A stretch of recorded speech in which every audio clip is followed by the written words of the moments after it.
Et du coup, il faut savoir, faut prendre en compte, pas oublier qu'il n'y a pas de gentils, il n'y a pas de méchants. La marine, c'est pas les gentils ou les méchants, et les pirates, c'est pas les gentils ou les méchants. C'est les deux à chaque fois. Les pirates, il y a les gentils, il y a les méchants, et dans la marine, il y a les gentils et il y a les méchants. Donc il y aura forcément Fujitora qui lui a une très bonne justice, qui sera plus du côté allié que du côté. Et pour moi, je pense que la fin du manga sera comme ça. Il y aura vraiment une fission dans tous les systèmes, que ce soit la piraterie, que ce soit le gouvernement mondial, que ce soit le Gorosei, la marine, etc.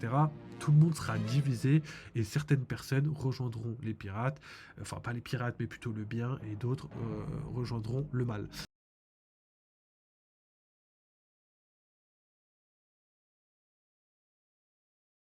Salut la team, bienvenue pour un nouveau live. Aujourd'hui, live sur One Piece.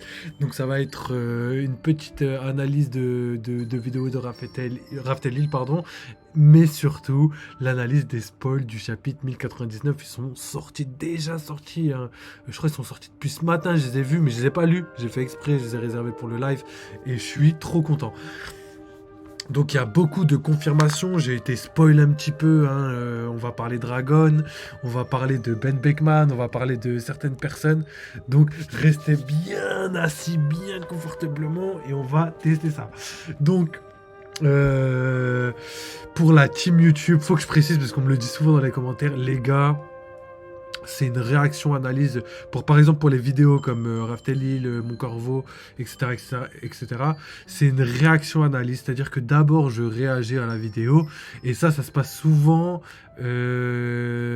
sur plusieurs vidéos. Donc souvent les vidéos sont découpées en 3 parties, des fois plus, des fois moins, et c'est dans l'analyse, elle se trouve à la fin de la vidéo. Parce que l'analyse, je la fais tout le temps en fin de live. Des fois je fais des petites théories, petites analyses pendant les vidéos, mais je préfère faire mes analyses à la fin, parce que des fois j'analyse, je dis des trucs, et après dans la vidéo ça se passe parce que ils parlent eux-mêmes des mêmes choses, tu vois.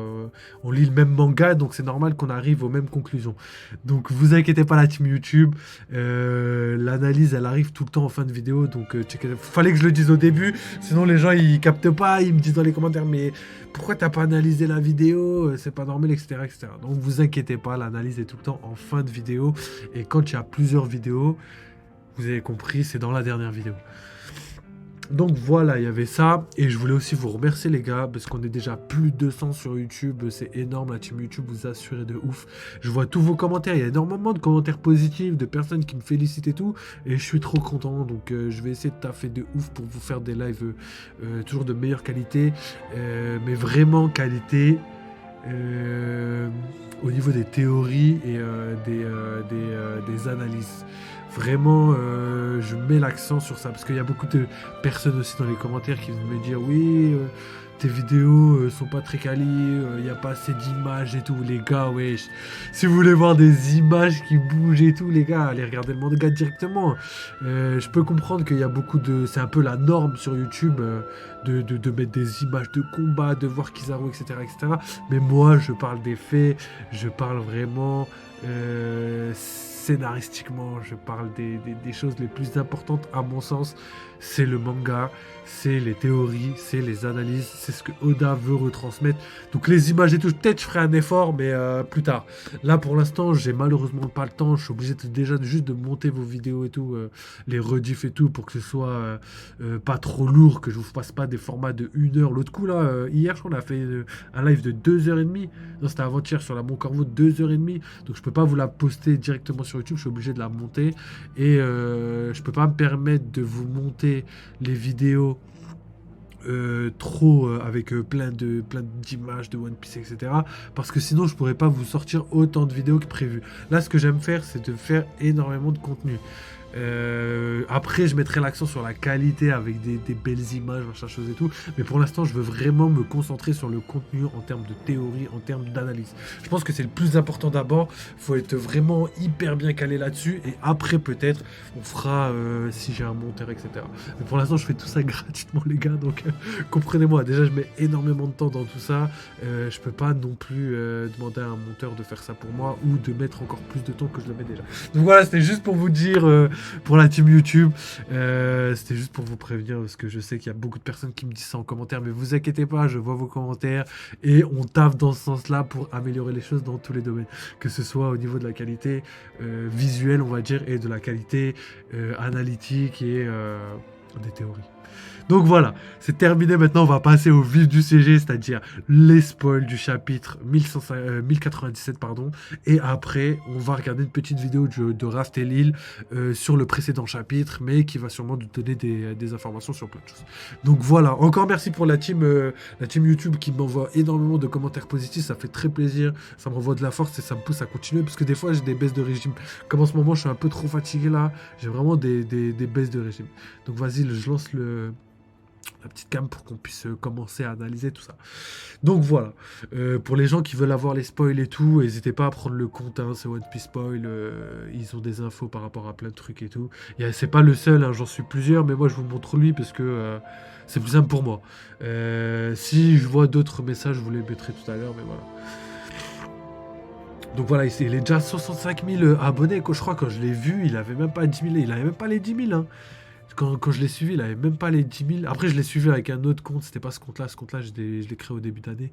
Mais j'ai d'autres comptes et je l'avais à 10 000 abonnés. Même pas 10 000 abonnés quand il a commencé. Donc, félicitations à lui. Bien joué. Et continue comme ça. Après, tu nous régales. Donc voilà, là on a une petite vidéo, un gif de ce qui se passe. Donc quelqu'un de dégoûté. C'était Loki en mode dégoûté dans la série Loki. On passe vite parce que c'est pas les informations les plus importantes. Ici on a une petite information par rapport au rêve de Luffy dans le SBS du top 107. Luffy n'a pas...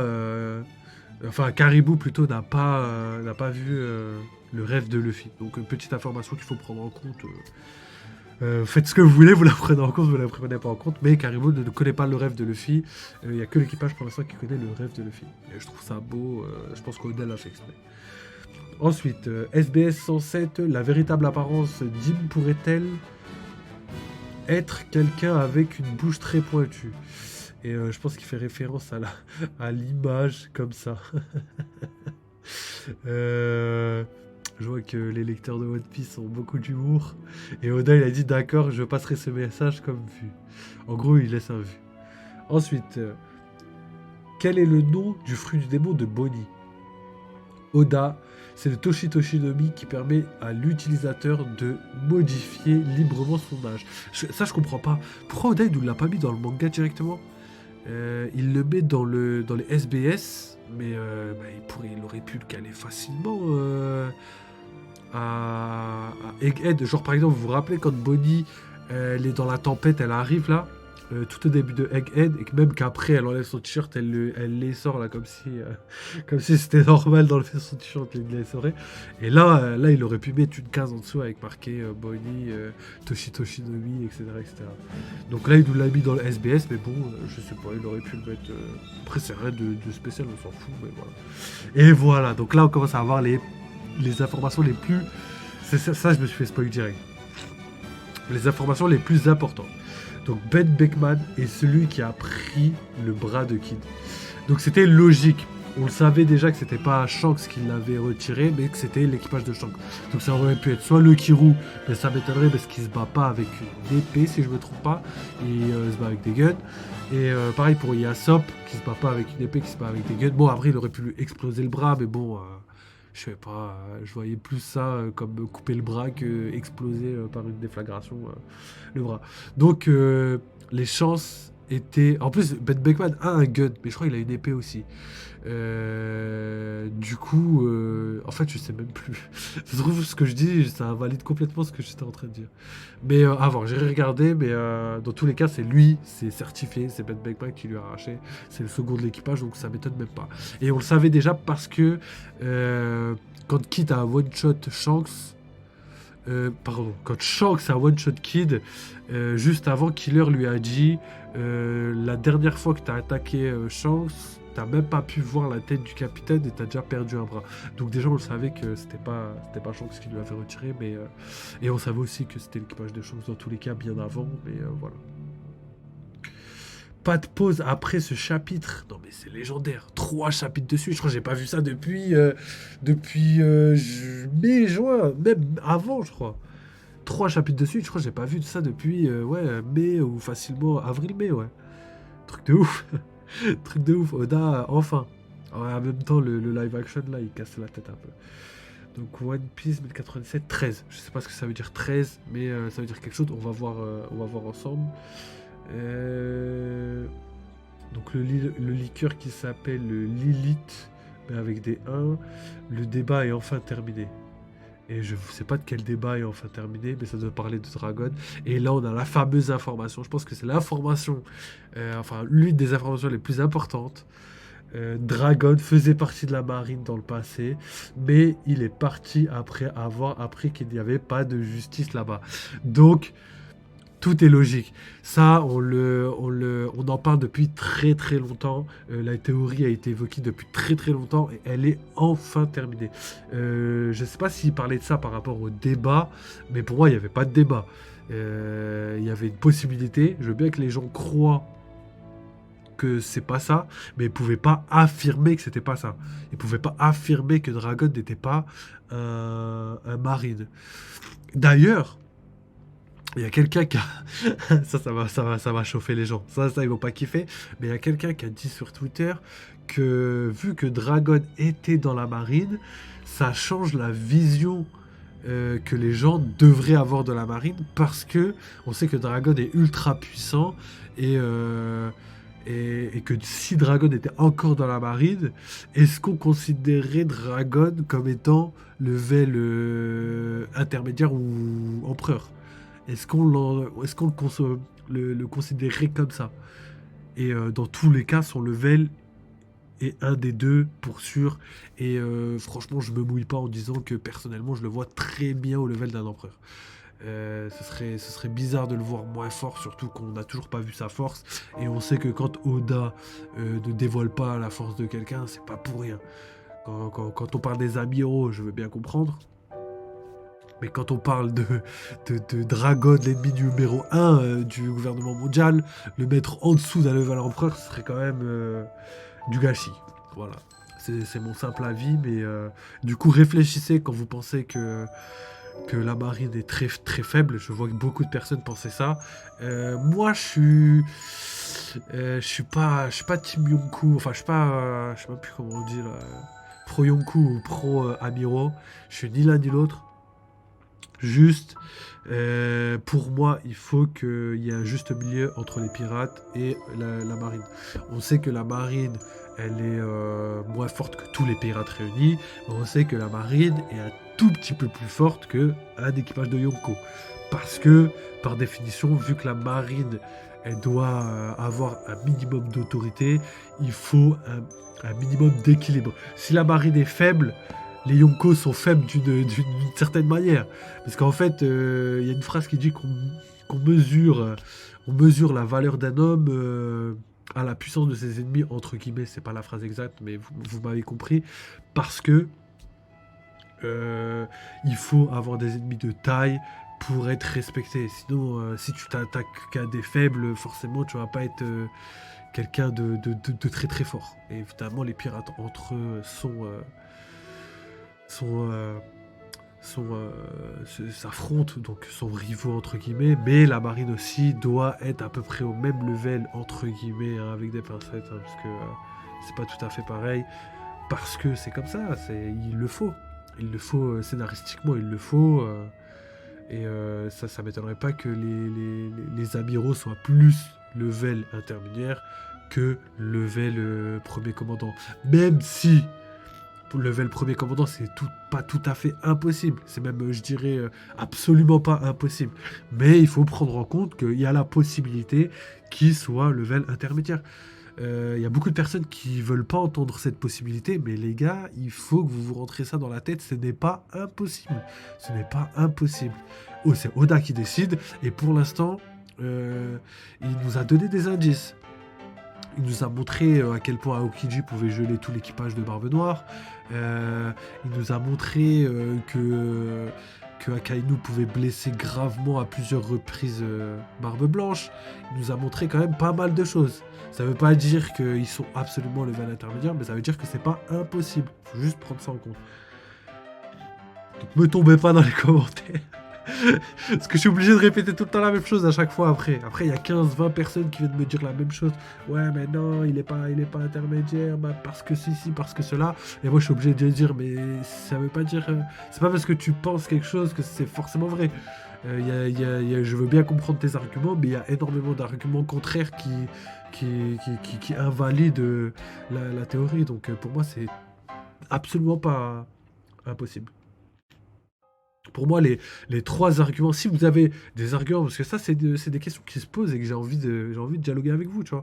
Il y a trois arguments qui entre guillemets, montreraient que les amiraux soient intermédiaires. Le premier argument, c'est, comme je vous l'ai dit, le fait que on va dire Akainu d'abord. On va dire que Akainu se battait avec Barbe Blanche et voilà, c'est tout. Je vais même pas rentrer dans les détails. Et ensuite, que Aokiji est capable de geler à 2 reprises l'entièreté de l'équipage de Barbe Noire, ça faut le noter aussi. Qui peut faire ça? Parce que je veux bien dire, une fois ils ont été surpris, comme Teach, il a été surpris une fois à la prison de Impel Down pour s'être fait empoisonner par Magellan. Mais une fois, pas 2, tu vois. Alors que là, c'était 2 fois. Et pour moi, ça, c'est un détail qui ne trompe pas. Ensuite, le troisième argument, c'est Kizaru qui se bat contre Luffy Snakeman et que Luffy Snakeman n'arrive même pas à lui faire des dégâts alors que Kizaru a une meilleure performance contre Luffy Snakeman que Snakeman contre Kizaru. Alors que Luffy Snakeman, c'est ce qui bat Katakuri. Donc juste pour vous dire que c'est des arguments qui prouvent rien du tout, mais qui sont là. S'il y a des preuves contraires, dites-les moi, mais me sortez pas comme d'habitude. Je sais pas pourquoi à chaque fois on me sort rien à voir, on me sort Rayleigh. On me sort tout le temps Rayleigh alors qu'on parle des amiraux. Ouais, mais Rayleigh face à... comment il s'appelle, Kizaru. Rayleigh face à Kizaru. Ouais, je veux bien, mais il n'y a pas de preuve, tu vois. Tout le monde parle. En fait, c'est un débat qui est là depuis très longtemps, bah, depuis Shambunji, depuis des dizaines d'années. Et pour moi, il n'y a pas de preuve. Il y a plein de personnes qui pensent que Rayleigh est plus fort que Kizaru parce qu'il a réussi à se défendre et tout. Et à juste titre, tu vois, ils ont le droit de penser ça. Mais il y a énormément de personnes qui pensent que Kizaru avait entre guillemets le dessus parce que Rayleigh transpirait, parce que Rayleigh n'arrivait pas à sauver les Mugiwara et en même temps à combattre Kizaru, tu vois.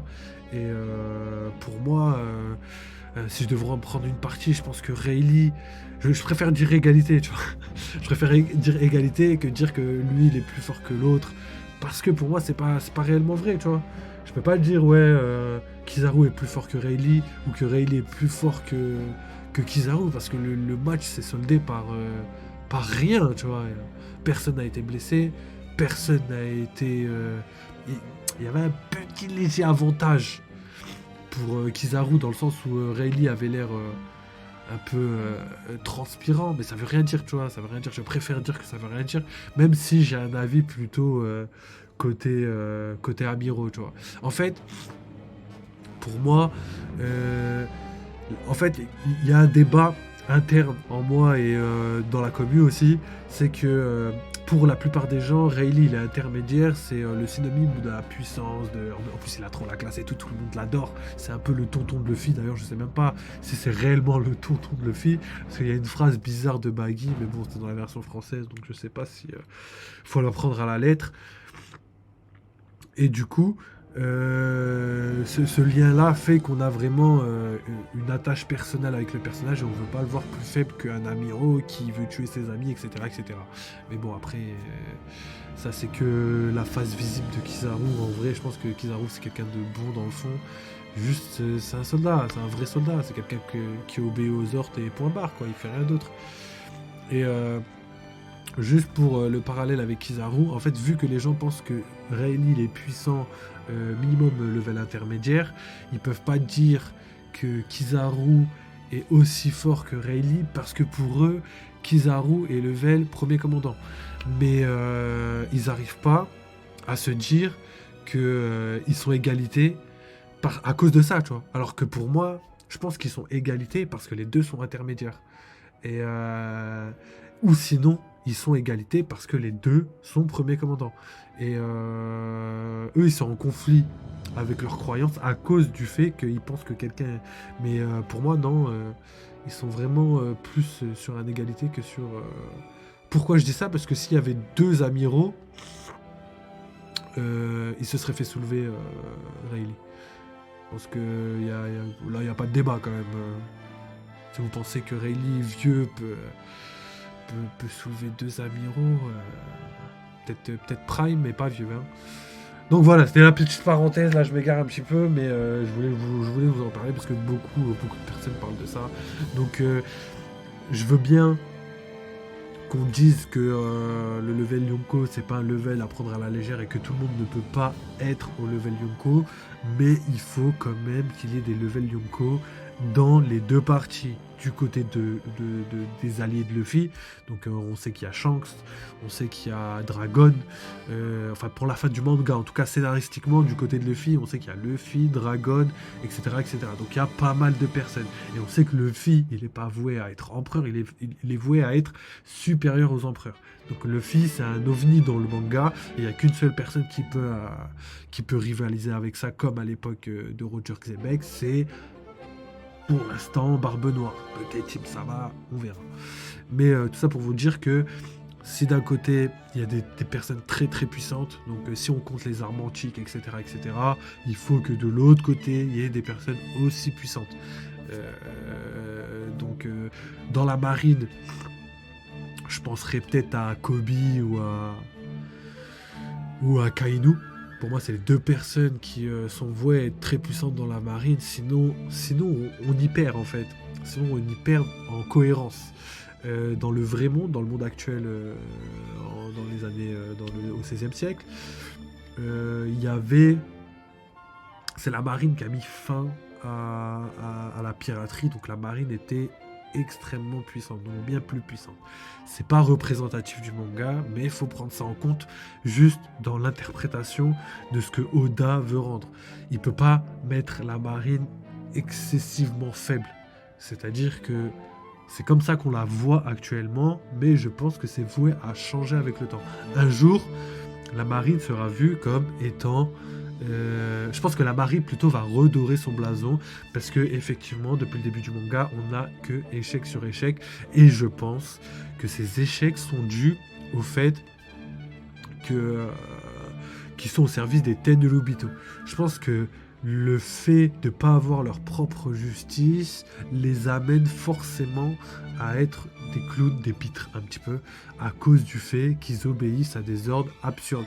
Défendre des personnes comme des Tenryubito alors que leur but serait d'être les gardiens de la paix et qu'au final ils préservent des personnes qui soutiennent la guerre, tu vois, c'est aberrant, c'est contradictoire et c'est tout sauf une justice réelle. Et du coup, je pense que c'est pour ça que Oda les met inférieurs entre guillemets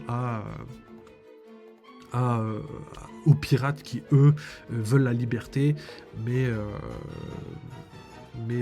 avec de la justesse, quoi. Enfin, de la justice et en même temps de la justesse.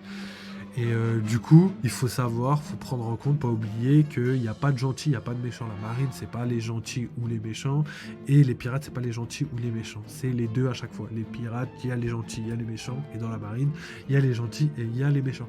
Donc il y aura forcément Fujitora qui lui a une très bonne justice, qui sera plus du côté allié que du côté... Et pour moi, je pense que la fin du manga sera comme ça. Il y aura vraiment une fission dans tous les systèmes, que ce soit la piraterie, que ce soit le gouvernement mondial, que ce soit le Gorosei, la marine, etc.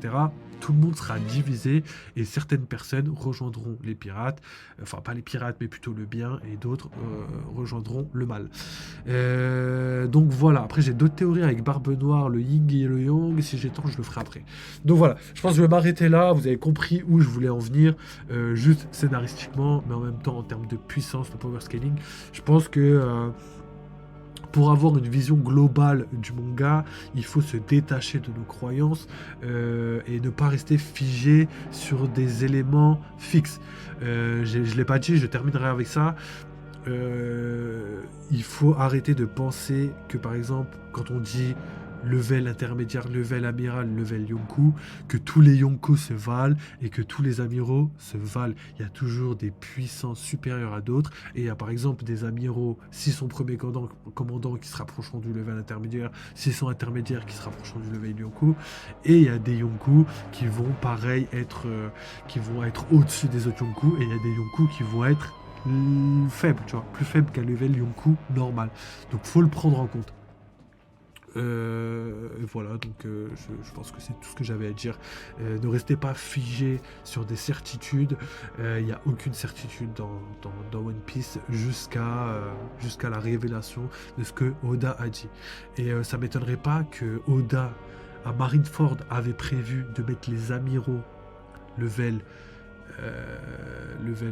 premier commandant, et qu'au final, avec la longévité de l'œuvre, il est lui-même, je peux pas dire grandi, mais je grandis en maturité.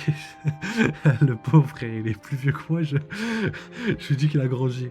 Mais en gros, vous avez compris comme quoi il y a une possibilité qu'il ait changé vis-à-vis de la vision qu'il avait des amiraux, parce qu'il évoluait avec le manga et il s'est dit, au vu des personnages que j'ai fait évoluer, tels que Kid, Law, etc., tels que, je sais pas moi, plein de personnages, même au sein de l'équipage, Yamato par exemple, qui est hyper forte, etc., etc., tu vois, je pense qu'il s'est senti peut-être, j'ai bien dit peut-être, c'est que mon humble avis et c'est que une théorie, il n'y a pas de certitude, qui s'est senti obligé de monter le level des amiraux. Ça ne me choquerait absolument pas. Et pour moi, les anciens amiraux sont plus puissants que les nouveaux, même si dans les nouveaux, il y a pour moi un prodige. Tu vois. Je pense que Ryokyu, c'est un prodige et qu'il est voué à être plus puissant. Je pense que Kizaru est très très très fort, mais que il n'a pas d'ambition réelle. Il est trop flemmard je sais pas comment le dire, mais pour perpétuer un petit peu son level, quoi, pour valider son level. Il est trop flemmard. Et Akainu, très agressif, pour moi pourrait être très très fort, tu vois. Et voilà. Bon, je vais pas détailler plus que ça par rapport à tout ça, mais vous voyez où je veux en venir.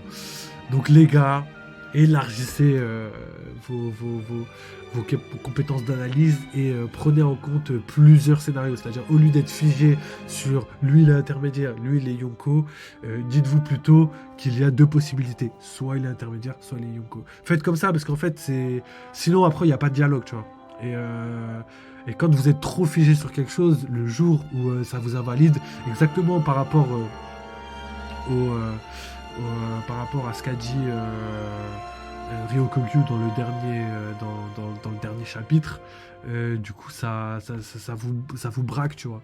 Ne soyez pas figé. Je pense que même Oda lui-même, quand il écrit, il n'est pas figé sur le level. Juste, il est cohérent. C'est-à-dire qu'il est cohérent. Il va toujours hésiter entre deux levels, à part s'il y a déjà eu des confirmations de son level, où il a déjà montré des combats, des combats, etc., des levels. S'il l'a déjà montré dans le manga, il va pas changer de direction. Mais par contre, s'il n'a pas changé et qu'il peut encore dévoiler certains trucs, il se gênera pas. Surtout Oubliez pas, les Logia n'ont toujours pas montré leur éveil. On n'a jamais vu un éveil de Logia. Jamais. On en a vu exactement 0. Et si on n'en a pas vu, c'est normal. Regardez les Paraméciens quand on en a vu la première fois. Ça nous a été expliqué. Quand on a vu un éveil de Zoan normal ou Zoan mythique, ça nous a été expliqué. Il y a il y a pas une signification, mais il y a un signe distinctif qui nous montre qu'il est éveillé, avec l'écharpe du dieu shintoïste ou bouddhiste, je crois, c'était plus bouddhiste, je me trompe pas. Donc voilà, et les logias, quand ils seront éveillés, on le saura. On le saura soit d'une manière visuelle, comme les Zoan, soit on le saura parce qu'il aura été dit. Donc pour l'instant, il n'y a pas d'éveil de logia, ou s'ils y sont, c'est juste que ça a été... D'ailleurs, ça expliquerait aussi la rapidité du combat contre Luffy Kizaru, le fait que les deux prenaient pas au sérieux le combat. Peut-être c'est parce que Oda ne voulait pas dévoiler le dernier éveil des derniers fruits du démon, parce qu'il voulait le garder pour un moment précis. Et ça ne m'étonnerait pas. Exactement comme Xebec, on n'a pas vu sa tête, parce qu'il doit y avoir une raison. Et pour moi, c'est sûrement parce il doit utiliser le fruit des ténèbres ou quelque chose comme ça. Enfin voilà, j'ai dit que j'arrêtais, et au final j'arrête pas. Donc voilà, je vous ai juste expliqué mon point de vue. J'espère que vous allez être d'accord, pas avec ce que je dis, mais avec ce que je pense, tu vois, avec la manière dont je vois les choses. Et chacun a des théories, moi je les prends, je lis toutes vos théories, tous vos commentaires, donc n'hésitez pas à commenter, à me donner les vôtres. Mais quand je suis pas d'accord, je le dis avec respect. Et quand je suis d'accord, je le dis aussi, donc vous inquiétez pas, je suis quelqu'un d'ouvert, à part... Enfin, je suis quelqu'un d'ouvert, mais je ne changerai pas d'avis si je n'ai pas d'argument de taille. C'est-à-dire si la balance... Il n'y a pas d'argument qui va faire pencher la balance d'un côté ou d'un autre, je ne changerai pas d'avis. Donc voilà, let's go pour les spoils les gars, déjà.